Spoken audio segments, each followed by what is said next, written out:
नमस्ते। भगवान श्री कृष्ण जी की लीलाएं अजर अमर हैं। उनके हर एक आचरण में और उनके मुख से निकले हुए हर एक शब्द में एक गहरा अर्थ छुपा हुआ है, जो मनुष्य जाति को हर समय प्रभावित करता रहता है। श्री कृष्ण अवतार की महिमा इतनी दीर्घकालीन है, जिसके अध्ययन और आचरण से मनुष्य को उसकी राह पर हर समय प्रेरणा ही मिलती है।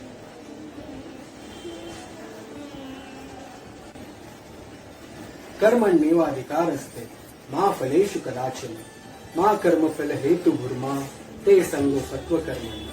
अर्थात आपका कर्म करने में ही अधिकार है, उसके फलों में कभी नहीं। इसलिए आप फल की दृष्टि से कर्म मत कीजिए और नहीं ऐसा सोचिए कि फल की आशा के बिना कर्म क्यों करूं। इस श्लोक में 4 तत्व हैं।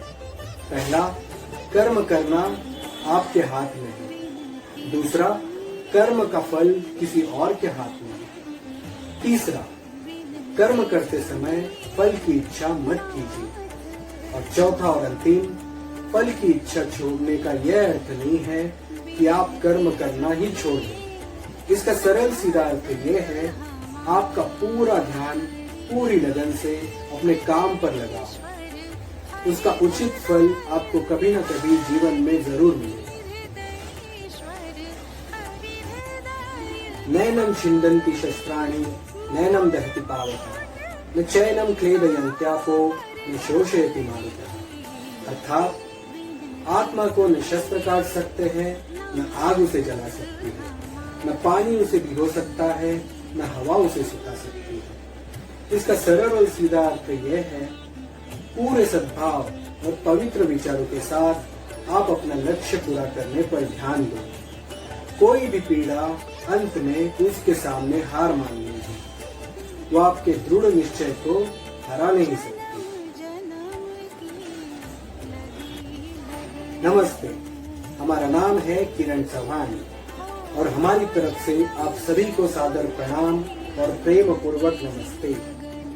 अब नमस्ते कह ही दिया है तो उसका विस्तृत संधि विग्रह भी जान लीजिए। नमस्ते का संधि विग्रह होता है नमः प्लस ते, अर्थात हे महामानव, आपके अंतरात्मा में जो भगवान वास करता है, उस भगवान को मेरा सादर प्रणाम।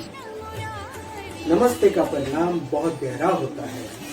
कोरोना काल में दुनिया के कई देशों ने नमस्ते का असर बहुत करीब से जाना है।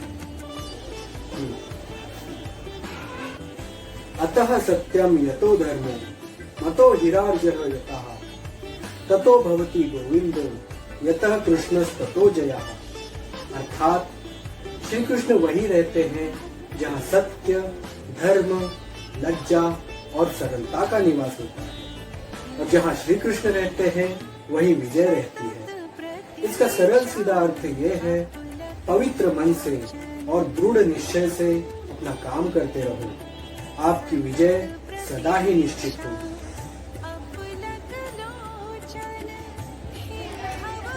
श्रद्धावान लभते ज्ञानम तत्परः स यतेन्द्रियः ज्ञानम लब्ध्वा पराम शांति मचिरेणाधिगच्छति।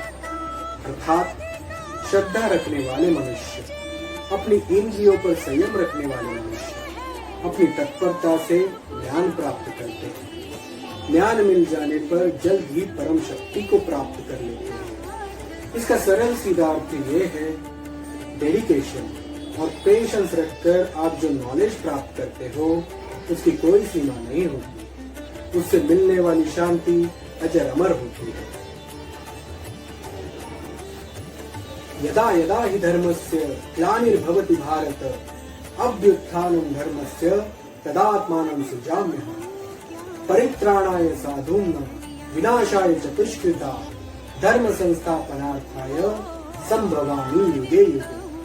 अर्थात जब जब संसार में पाप और अधर्म बढ़ने लगता है, लोग अन्याय एवं गलत कामों में लग जाते हैं और धर्म का विनाश होने लगता है, तब ईश्वर और धर्म को क्षति पहुंचती है। तभी संसार में अधर्म को रोकने और धर्म को फिर से वृद्धि करने के लिए मैं पृथ्वी पर अवतार लेता हूँ।